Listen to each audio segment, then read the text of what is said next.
This is Aaron Greenberg from Team Xbox. You're listening to Gamer Tag Radio, one of my favorite podcasts. Enjoy the show.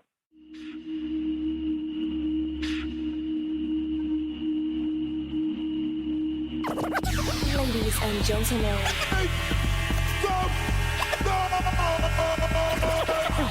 podcasting since 2005. You were listening to Gamer Tag Radio with your hosts Godfrey, Pete Rock, Paris, Pasta. Come on.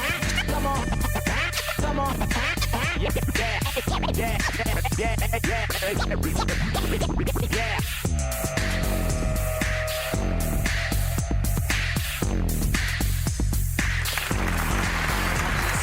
Welcome to Gamer Tag Radio episode 530. First of all, everyone that's listening to this podcast, Happy New Year. How was your New Year's? Mine was great. Got to hang out with my girl, my family. It was like a very chill day. It wasn't crazy, drinking and all that stuff. I just wanted to just relax. It's been like a crazy year. And during the holidays, I was moving around a lot, driving up and down. And I think by staying home and just relax, watch TV, movies, and play games. I think that was like the better way for me to not only end the year, but also start the year. Because I know 2016 is going to be a very, very crazy year for the whole GTR. But my question is, what is your resolution? Are you planning to buy more games? Are you going to buy less games? Or are you going to be very picky? Like, what is your resolutions for 2016? Mine's, I think I'm going to focus a lot more with the podcast and just work a lot harder. I know we did a lot in 2015, no breaks. It was a lot of work for us. But 2016, I feel like I have to do more than just what happened in 2015. I think we could do more. You know what I mean? So I can't wait. It's going to be a great year. And but one thing too, I would like for you guys to do is send us emails, voicemails. I know during the holidays it was a little bit slow with the emails and stuff, but I'm now starting. I need to get feedback. I need to get questions. I love doing fan mail, but we can't do fan mail without you guys. So continue to call, send us emails. It doesn't matter where you're from. Let us know also your location, because we would love to give you a shout out and mention the location where you're at and everything too. I know we have listeners from all around the world. So it's curious to hear everybody's feedback and where you guys are listening from and everything too. So, but this year we're going to start strong. Right now, this first episode of 2016, we have a big interview with the marketing head for Xbox, Aaron Greenberg. He's been here a couple of times on the show. And we've been talking for a couple months now, right after E3, because I wanted him to join the podcast and just talk about just overall 2015, how was it for Xbox, especially during the holiday season. Also, we've been having a lot of different opinions about Tomb Raider. Was it the right time? Was it the wrong time to be released? The same day as Fallout 4. We talked about that. We talked about a lot of things. I think that people are going to be talking about this interview for a while. So, let us know any questions. And also, shout out to Aaron and everybody at Xbox. They always, they love to bring on a podcast. I've been trying a lot, try to get like other people from other companies like, Nintendo and PlayStation. It's kind of hard, they, everybody's just busy and stuff. So hopefully this year we probably will see more interviews and stuff like that, on the podcast, but you got to stay tuned. Other things too. I mean, just that we had a great conversation with Aaron. This week I have Paris joining, in the interview and stuff. So it was a very, very great interview. I had a lot of fun. And let us know what you guys think, the good or bad. If there's any other feedback you'd like to let us know too for the podcast. So this month we have more content coming. I can't really talk much about it, but Pete and Paris are going to be traveling pretty soon. And then a couple weeks after that, Boston is going to be traveling. So, more interviews and hands-on on the game and stuff like that. So it's going to be a busy year for us. And this is just January. We have a lot of surprises coming. Now, we already are been approved for E3. We've been approved since December, since last month. and we're starting now, like planning what the things that we like to do for this year's coverage. I'm very, very excited about that, and we're gonna give you more details once it gets closer to the event E3. That's like the biggest thing for us, for the podcast. Last year we managed to get a lot of downloads numbers, like pretty high numbers, and we were also recording an official recording studio in LA. It was very, very fun. So I can't wait for this year's E3. We're gonna try our best to make the conversation even more interesting, and I hope you enjoy this, because we love doing this, and I know you guys download our show every single week, and there's a lot of people that download our podcast that don't have Facebook or don't have Twitter, but everybody has an email, and everybody could easily call our voicemail. So here it is. Our voicemail is 786-273-7GTR. That's 786-273-7GTR. Or email us, fanmail@gamertagradio.com. Also, if you have a chance, go and subscribe to Gamertag Radio. We're everywhere. Any podcast store that that's available out there, you're going to find Gamertag Radio. You can find us on iTunes, Spotify, TuneIn Radio, Stitcher, or to make it easier, you just go to gamertagradio.com. You could download our content through there, or play.it/gamertag. That's play.it/gamertag. And you can listen to all our older content and stuff like that. So enjoy. We're going to go now interview with Greenberg. This is a great interview. I can't wait to get the feedback from you guys. I think a lot of people are going to be talking about this for a very long time. And enjoy. Happy New Year. We're going to start GTR Strong 2016. So let's go with Aaron Greenberg. Voicemail 786-2737-GTR. Let's introduce to marketing lead for first and third party titles for Microsoft, Aaron Greenberg. What's up, Aaron? Not much. Good to be with you guys. Good. Last time you were on the show, I think it was E3 2015. So much has changed since then, huh? It feels like more than just a few months, but yeah, I remember catching up with you guys at E3 and in that little broadcast booth area, and you guys are running around from thing to thing, and I don't even know. I was just going from thing to thing, but we sat down and we chatted, and here we are back at it again. First of all, Happy New Year, man. Happy New Year to you. 2015 was a great year for you, man, for you guys. So let's go back, because I believe in November was it the 10th anniversary of Xbox 360? Yes, it was. And also the original Xbox. This is is it 14 years already or 15? I can't remember exactly the numbers, but you're challenging my. We launched in 2001, so it'd be 14 years. Yes. Yeah. 14 years. There you go, man. That's a lot of years, man. So what is it that you guys have learned? Like especially like the Xbox 360 now with Xbox One, because it's been a couple of years now with this system. What you guys have learned from that time? Well, I think we've learned a lot. I mean, first, I'll just say, I think we've both been here through all this, right? So kudos to you guys for being around from like the pre-Xbox Live days, if I have my memory serves me correctly. Yes, I had I'm trying to remember. Was it the when beta did Gamertag Radio start? Let's just see who was on the hill first here. I started GTR in 2005, but I was really involved with the whole gaming stuff like in 2001. So I was like recording audio at that time too for another show. Got it. Okay. Yeah, okay. Cool. Okay, but officially over 10 years, which is pretty legit. So well done, and a podcast Hall of Fame member. So kudos to you for that. Yeah. So I think we've learned a lot. I mean, it's been an amazing just journey to go from.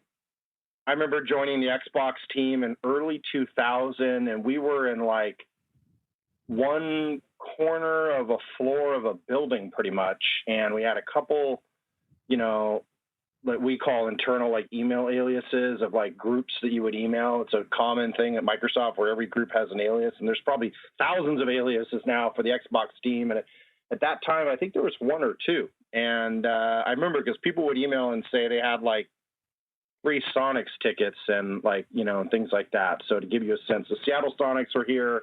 We were a small team. Everyone knew each other's name.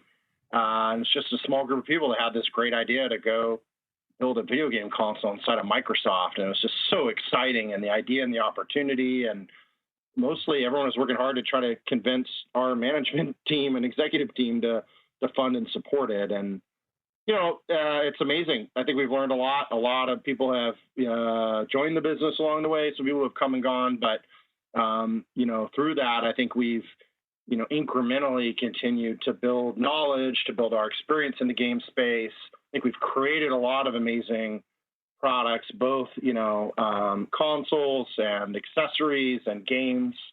And we've, and we're still in the middle of all this. So it feels like we're on a journey, and there's still, many, many, many years ahead of us. I think from generation to generation, each one was uniquely different. I think from Xbox One, we kind of jumped in, and Sony and Nintendo were already there, and we were just kind of the new guys and really starting to just build first relationships with retailers and gamers and, people that were building the internal components for us. And with 360 was a little more out, building an Xbox Live into the console, really thinking about designing a HD console and doing a lot of things that we had never done before.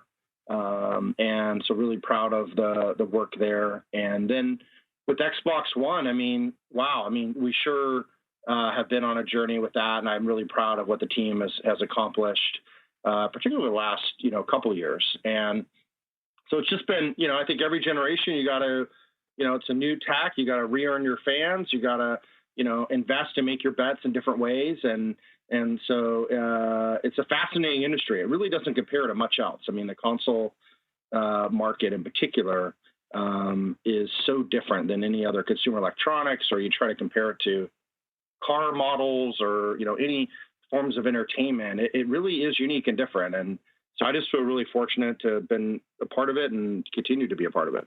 Now, Aaron, I'm the critical guy on the podcast, so I have to ask you this question.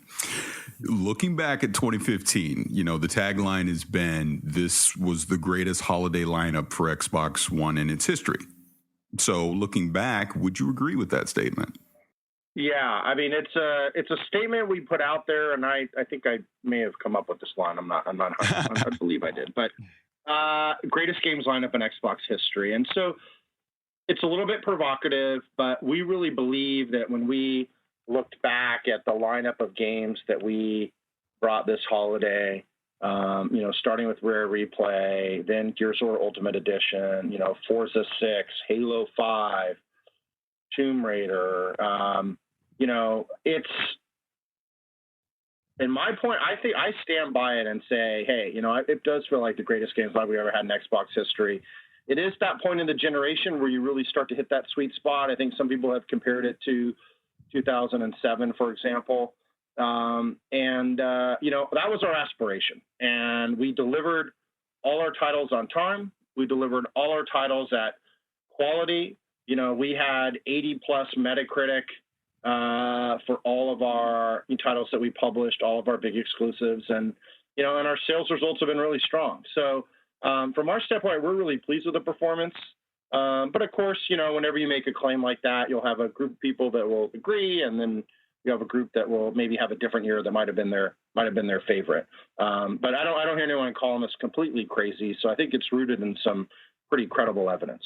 Well, that's good. That brings me to my next question, because this Tomb Raider, I'll just start it off this way. That particular title, Rise of the Tomb Raider, has been a point of contention on our podcast and within the community, and that we've seen on social media. Not specifically the game itself, because obviously the reviews have been off the charts. It's a Game of the Year contender. Everyone that has played the game absolutely loves Rise of the Tomb Raider.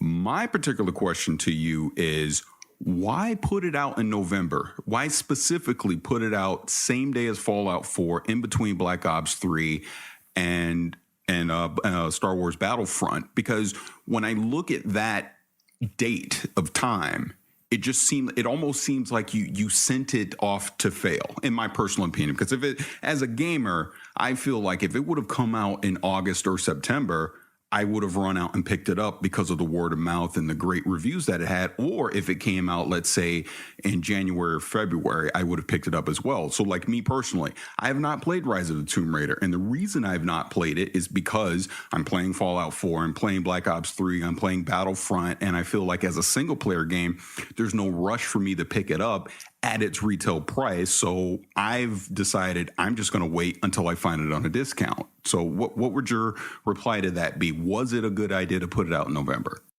Yeah, I mean, I think it's a good question. I think from our standpoint, it's hard to look back afterwards and sort of say, hey, this was the right call, this is the wrong call, based on having a whole new set of information. I think this was something that we strategically invested in, and I think we feel really proud of. We picked a great title, a great team with Crystal. The game, I believe, is like an 86 Metacritic. I played the game, and it is a fantastic game, and one of, if not my favorite, Xbox One titles of the year. So, I think the team made a great bet in betting on this title and investing appropriately there. What week did we launch in, and what did we go against, and how big was Fallout 4? You're right. If I look at from October 26th to November 16 week, there was 7 AAA titles launched in 4 weeks. And I think this is just a bigger trend than even Tomb Raider, but we had Halo 5, Assassin's Creed Syndicate, Need for Speed, Black Ops 3, Tomb Raider, Fallout 4, and Star Wars Battlefront. That's 7 AAA titles that arguably most gamers would want to buy and play all 7. And this came out in a 4-week time period. And I think this was a holiday unlike a holiday we can maybe ever remember, or at least one in many, many, many years, where we had an abundance of riches, where we had so many great AAA games all coming out at the same time, all at high quality. I think we've spoke to, hey, we expected Tomb Raider to go more head-to-head with Uncharted, and that slipped out. And so, there's always, you can look back and say, hey, I would have liked to launch the title a little later, a little earlier, what have you. But, we didn't want to rush the game. And at the same time, the feedback on the game has been fantastic. We're really proud of the title, and we'll continue to promote it and support it through holiday. And, we expect this is going to be a game. I mean, right now we are in that window where everyone is looking to go back and play all those great titles that they might have missed. And whether you missed Tomb Raider or didn't, or you missed another title or didn't, we'll continue to promote it. And I think it'll be a title that people will find when they do. If they didn't play it yet, they'll go back and play it and be really happy with it. And it'll be a great investment. And I believe our folks, our partners at Square Enix, feel the same way. Really a good title we should be proud of, and hopefully it wins some awards for what they achieved. I mean, the game is really a high quality, fantastic game. Yeah, I really like that game, man. It's one of my favorites so far this year, man. So, quick question though, how you guys are gonna surpass, because the whole Xbox greatest lineup ever for 2015. How are you gonna surpass it for 2016 for this year? Yeah, well, I mean, our focus has been on making sure we have the best, games lineup anywhere. And so I think we did a great job delivering that this year, and we've already shared, a good preview of sort of what our lineup looks like, in the coming year. And so I think people know that we're not stopping, and in many ways we're even increasing the number of great AAA games that are coming.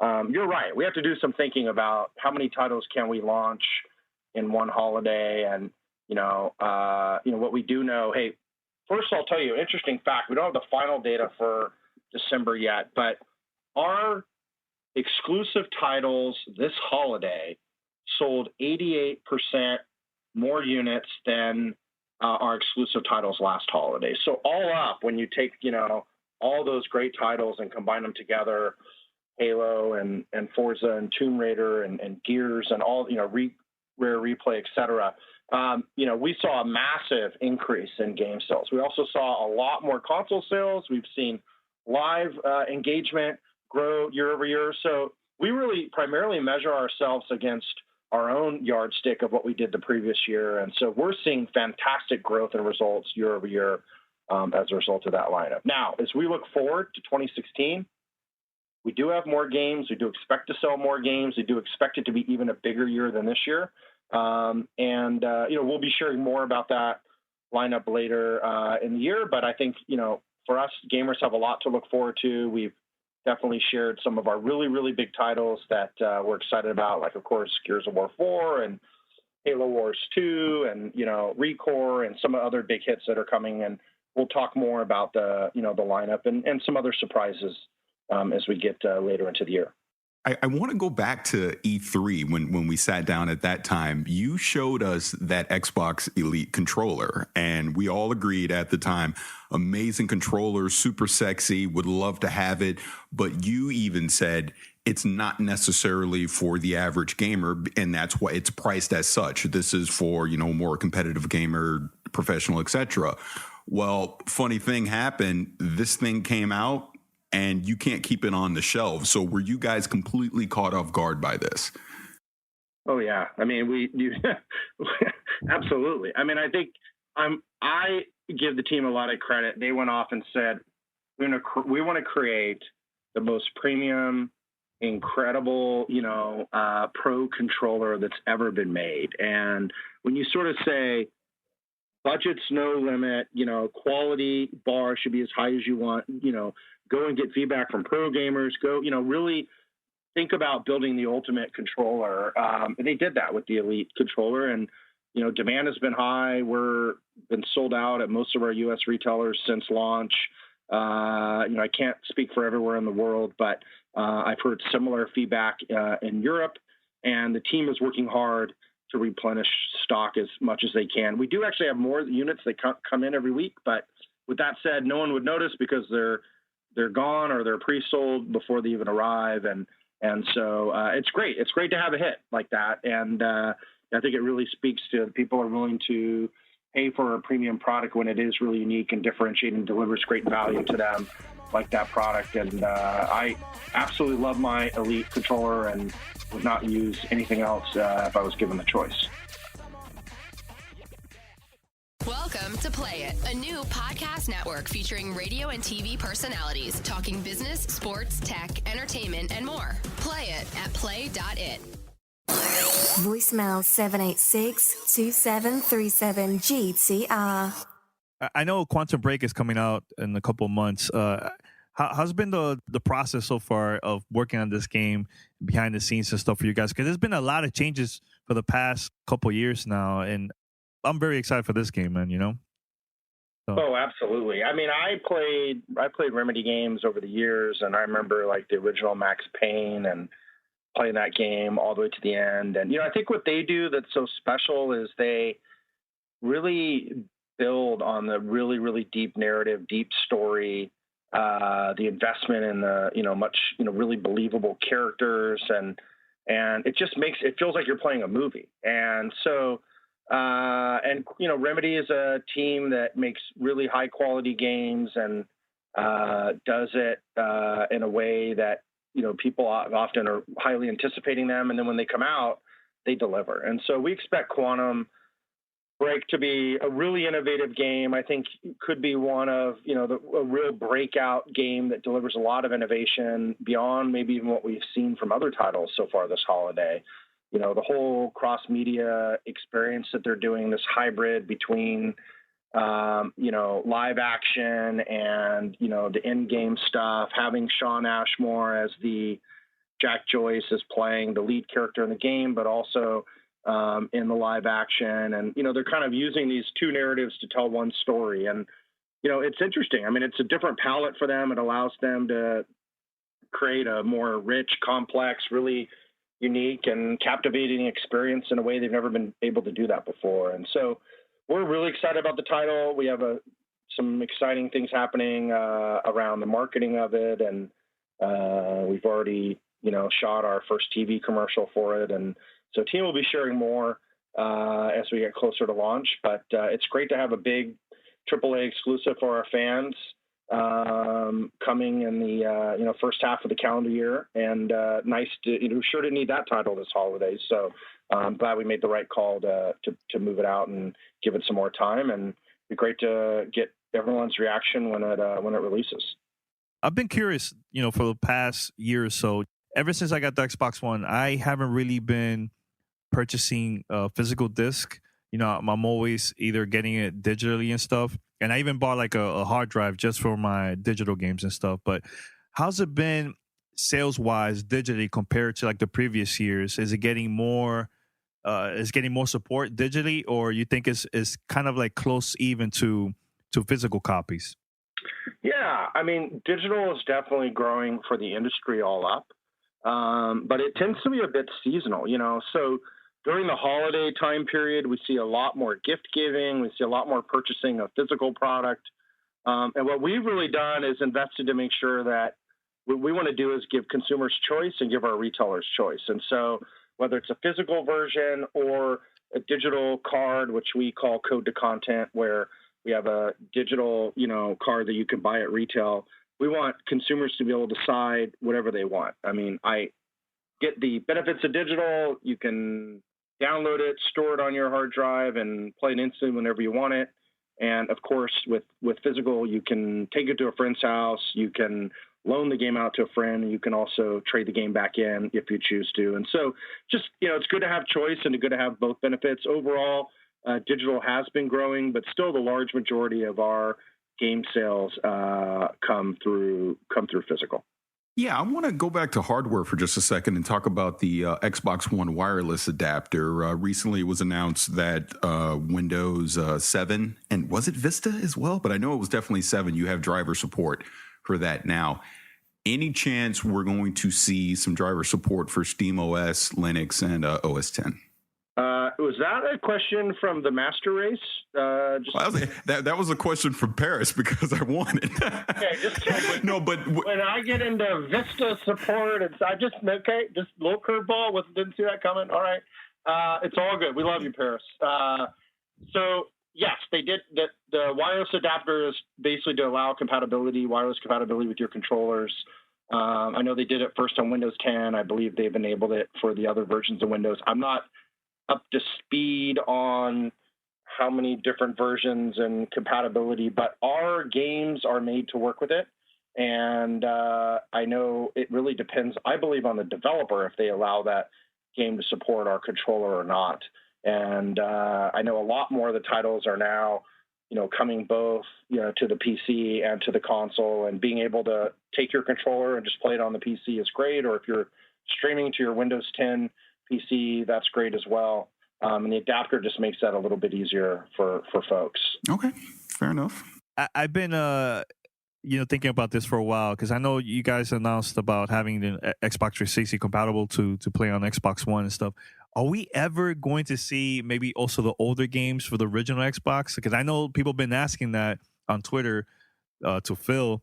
And I know he mentioned a couple of times as it's going to be really, really difficult to make that happen. But if, let's say, the community is, requesting that big time, do you guys see a chance to maybe make this happen in the future or not? Yeah, I mean, we all love the, original Xbox games, and a lot of us grew up playing those. And, I think the team took off a pretty big mission to go off and deliver Xbox 360, compatibility. And I think they've done a great job enabling that and getting that done this holiday. I just want to be thoughtful about the fact that we're a month or two into this thing and we're already but that's not enough. We need a whole nother generation of compatibility. So I would say, really with anything, if you want it, just tweet Phil Spencer. That's the best thing to do. And Phil will take the time. He loves the feedback. He'll take the time to respond. It's something we've heard people. We're obviously going to go explore it. I don't personally know if it's possible or not. I haven't been in a meeting where we've gone through a technical review of it. I know mostly the team is heads down focused on delivering and bringing more games for backward compatibility with Xbox 360. I think that's what people want first and foremost. So I think that's kind of job one now, and then we'll, see what may or may not be possible longer term. Well, just sticking on backwards compatibility, like you just mentioned, you seem to be rolling out these titles in waves. So I know we're just still in the early days of it, but so far, thumbs up, success from you guys, no major issues. And any surprise titles that we can potentially expect that you could announce here on the show? Hey, I had to try, right? Very slick. I love it. That was well played, Paris. So, well, I think from our standpoint, I think the thing that, if anything, has surprised us has just been the reaction, the appetite, the passion around this. I mean, we expected this to be a pretty big announcement at E3. We expected people to be excited about it, but the engagement we see in all of our own channels on social media around backward compatibility is just through the roof. And frankly, since we've launched the program, the engagement and use of the titles has been incredibly popular. So we've seen massive engagement just from interest as well as playing of the games. And it's been great to be able to take things like Gears Ultimate Edition and to be able to enable the whole Gears collection for free for our fans, and seeing, Gears 3 has been, our top backward compatibility title based on the last data that I saw. It may change, at some point, but it's great to just see fans going back, playing great games, loving those games. And I think the biggest thing is people just want more games, and they want them, as soon as they can possibly get them. And I can tell you the team's working really hard to do that. And we'll continue to provide new games every single month, like we committed to do, and we'll just roll them out when they're available. And we'll listen to feedback and try to prioritize as much as we can. We'll work with our partners to make sure we get a lot of the great third-party titles people want as well. Well, we're almost done over here, Aaron, but I know I'm a fan of the the whole indie games and stuff that's coming out for the consoles and stuff. What's up with Cuphead? I've been waiting for that game, but it's coming out for 2016, hopefully. Was any update about that game? It's a good question. So the three titles that are on my list that I know are all coming in 2016 are Inside, Below, and Cuphead.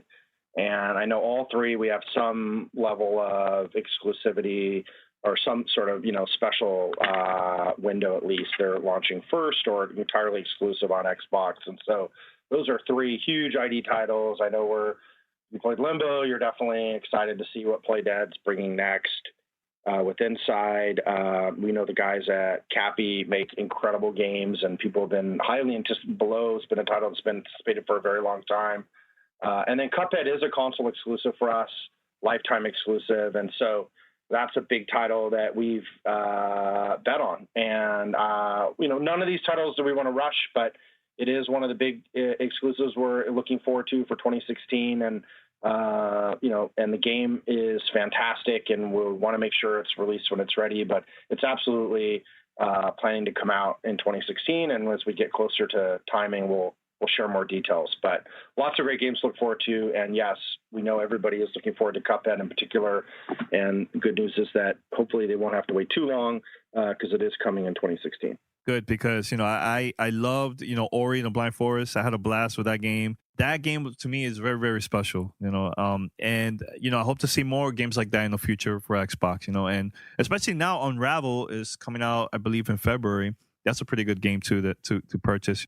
We love games of all sizes. I think the team every year goes out and tries to pick some titles and bets. Ori was an example of that. It won a lot of awards and was definitely, a media darling and a darling of, core gamers. And the title did really well. And I think you're right. Cuphead will be another one of those. And I would argue that Inside and Below should fall into the same bucket. And yeah, it's been fun to have titles like that are really special and unique and different, and are made by incredible creators. And sometimes creators are teams of hundreds, and sometimes they're, a team of two brothers that want to make their first game. And so it's fun to be able to share that with our fans. Yeah, final one for me. I always have to bring up Connect when I talk to Aaron. So I was waiting for this. I'm like, I know you were. Aaron loves it. More angry. I mean, come on, Aaron. So here's the thing with Connect. Full disclosure, it is at the center of my home entertainment center. Literally to the point where I tried to remove it about a month, maybe 2 months ago, and my wife and kids yelled at me. Right, so it works. It works. They love it. They use it all the time. That's not my issue as far as a home entertainment device. My question is, going into 2016, because it has come out that you're taking the Kinect gestures out of the dashboard, things like that, are we still going to see gaming support for Kinect moving into the future? Yeah, I mean, Kinect, you're right. Kinect is open and available to anybody to do anything. If they want to make games for it, if they want to integrate it into an entertainment app, we've done a bunch of stuff with it. And so, I think you'll continue to see Kinect play an important role on the console. I think as you think about when we're bringing Cortana to Xbox One, right, enabling more speech controls and things like that. I mean, personally, I'm with you. It is the way I turn my console on and off. I love using the commands. There's a lot of commands that when I have my hands on the controller, it's faster just to say it with Kinect than to pull up a menu or try to do anything else. And so with that, it's a great add-on to that. There are folks still making games for Kinect, but you're right. Most people are investing in it in different ways, more on the entertainment side. The gestures thing, I don't know if you're like me, but like most people were not using those, and the false detect of those were very frustrating. So right, let's just turn those off and let it do what it does great. And so I think we're learning, and so I think the team's been smart about it, and we're not, there'll be Kinect games, and if people want to play Kinect games, they continue to exist. But there's been some cool indie games too, and things like that have been innovated there. But I think, as I think about, deeper integration with things like Cortana and speech controls and more functionality there, streaming stuff, being able to upload videos, all that, I think it's all great. And I don't think that none of that stuff's going away. But today it lives its role as an accessory for us, and people can decide if they want it or not. And we want to let customers decide if they want to have Kinect as part of their console or not. And some people want it and see the value in it, and other people are like, I just want to play games. I don't want to ever use voice. I want to do it with my controller. I don't want to spend the money for Kinect, and we'll give them that option as well. Now, I have to say this on a side note, because I have to give a plug to our friend Cicero. He's a friend of the show. He told me a few months ago I was having issues talking to Kinect and it not understanding me. And he was like, say it in the form of a question. I swear to you, it works 100% of the time if you do that. And secondly, my wife hates this because she's from Minnesota. If you talk like you're from the Midwest, it works 100% of the time. And she hates it when I do that. I just had to tell you that. That's good. Yeah, got it. So if I was to ask Kinect if we were going to go ice fishing today, 100%. 100%. It will do whatever you want. It might even load up the car for you if you say it that way. I remember you said awesome. My wife will let me put Kinect in front of the TV because you don't have a boot directly to the TV. I need to go get boot directly to the TV. And I said, that's a great piece of feedback. We added it. And look at this, a happily ever after. No, and that's what I'm saying. When you guys added that, my wife and my kids use it all the time. And I literally tried to move it to another room because I was going to put it in like my little game room. And they told me no, because they like to turn on the TV with the Xbox. So just had to give you that feedback. That's good. A lot of people find that as well, and so that's definitely good to hear. So one plug back, I will say, and no, not blowing any smoke here. I listen to your show every week. You're one of my go-to podcasts. I enjoy listening to. In particular, I like it when you go, and now Paris is going to review a product. Could be a headset, could be a something, because your reviews are awesome. You're very detailed. You tell it like it is, and in fact, I think you guys were the first Halo review I had heard when you did that first show on Halo 5. I thought you guys were really kind of captured a lot of the feedback we heard broadly. And so just want to say I'm a fan of the show and to keep up the good work. I really appreciate that. Thank you. Yeah, thanks a lot, Aaron. So Aaron, anything else you want to say to the listeners out there that that's been curious about, Xbox for 2016? Anything else before we wrap it up? The most important thing I want to say is just a giant thank you to our fans. I mean, we are here because of them. They have invested hours of time playing our games, hours of time providing feedback to us. I try to stay engaged on Twitter and answer as many people as I can every single day of the year, which I just do on my own time because I love our fans. They are like family to us. They've helped grow our business year over year. People have bought more Xboxes. They've bought more controllers. They've bought more games. I think we built an incredible games lineup, and so huge thank you to them for supporting us. And if they weren't there to support us, we couldn't keep doing what we're doing. And based on all that support, expect that 2016 is going to be a bigger year than even what we delivered in 2015. We have an incredible lineup of games coming this spring. And as we get into holiday, you can expect we'll have the best games lineup in the industry once again. And it's a team that loves what they're doing, and we're fueled by our fans and all their feedback. So huge thank you to them. Awesome, Aaron. And hopefully we'll see you at E3 2016. Absolutely. Yeah, we're already starting to think about what we're going to do there. So that's good. Man, it's starting early, huh? Wow. That's what I'm talking about. To be honest, the day E3 ends, we start thinking about what should we do next year. But it'll ramp up closer too. But we have a team. My team leads a lot of the planning for E3, and we're excited about. Every year we try to make it better, and we kind of drove. Last year was the first year we drove in a while, and I think this year we'll bring some more surprises to the table. Past year, I know in 2015, you guys focused a lot with the whole community stuff. So I hope to see that more for 2016, man. Can I say one last thing on that before we go? Yeah. Props to you guys, because you started doing this at E3. I know you did it. I can't think of the name, in Leipzig at the German show, and you did it. Yeah, and then you just Gamescom, and you just did it again here for the Video Games Award, inviting the community out to these type of things and interacting with them and making them a part of the experience. I think that goes over huge because we're all on social media, and you just see these people tweeting back and forth about how it literally makes their year to be able to be a part of that stuff. Like I remember specifically at E3, all the people you invited to the press conference, and they had their own section, and they're in the front row, and we're watching it, being in the upper deck, and just how excited they were to be there. So I just have to give you guys kudos on that.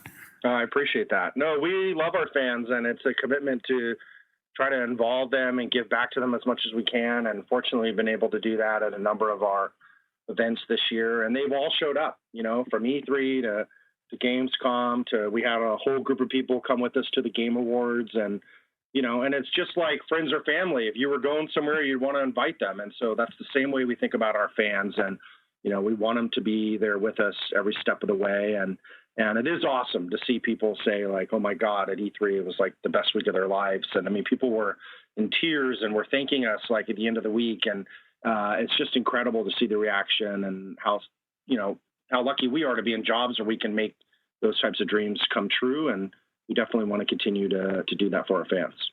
Absolutely. All right. Thanks, Aaron. This is Gamer Tag Radio. Voicemail 786-2737-GTR. All right. So that was the interview with Aaron Greenberg from Xbox. That was a lot of fun. Remember, head over to gamertagradio.com or play.it to listen to our past episodes, or give us a call. Let us know your feedback, questions, anything. Call us 786-273-7GTR. That's 786-273-7GTR. Or email us fanmail@gamertagradio.com. Stay tuned. We're going to have more content. More content coming from Gamertag Radio. Woo. Are you prepared? Are you prepared for this? We have big things planned for January. Big plans. That's it. Until next time, we are out. Peace.